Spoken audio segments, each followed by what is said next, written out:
can still see his face. And you could look at Brian and you knew that he wasn't from the Brady Bunch home.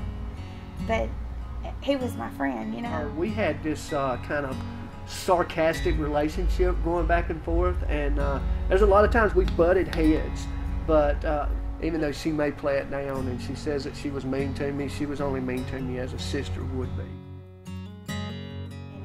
In junior high, my mom would carry everybody that didn't have a ride to the basketball games, so Brian rode with us a lot. He was a real funny class clown. He always could get people to laugh. I mean, you could tell though that Brian was hiding, I guess, from something.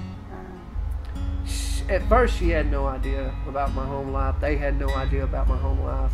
He would talk about his mom's son and how she wasn't there, and he would talk about how he didn't have parents like we did, but he never talked about the abuse at all.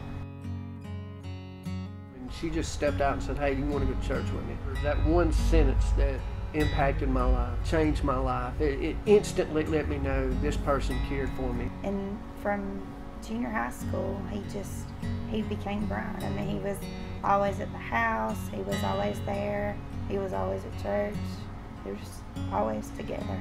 Her family is another miraculous story. They treated me like I was their own child. His grandmother died, and he lived with his guardians, and so I think my parents were aware that that was just a place to stay.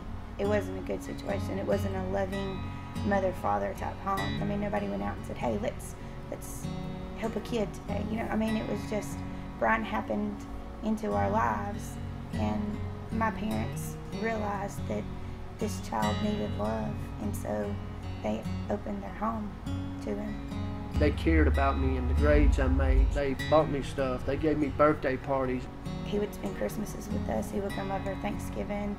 My cousins, my aunt, my uncle, they knew Brian. I mean, you know, my aunt would even sometimes during Christmas make sure he had a Christmas present, you know, because everybody's got to have something to open.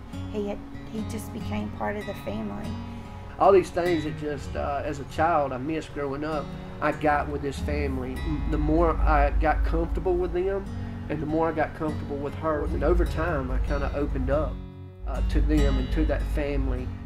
And I think it was at a church camp up in Tennessee at Bryan College is where the floodgates opened, and I started kind of releasing what was going on to me. And they were there with me every step of the way. For him to say that it meant so much for him, for me to invite him to church and to be nice to him, I feel almost guilty, I guess, because, you know, in a random act of kindness or me just being friendly meant the world to one person.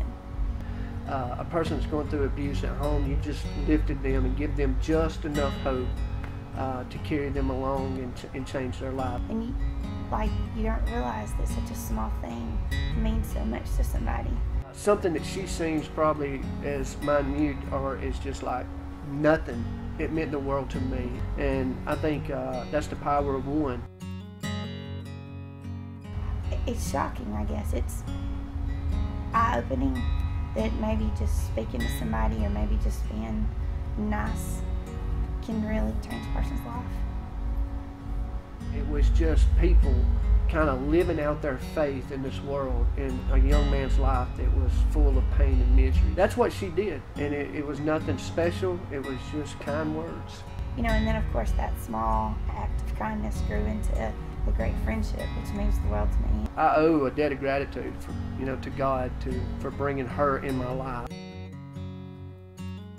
I would say she's a pretty incredible person.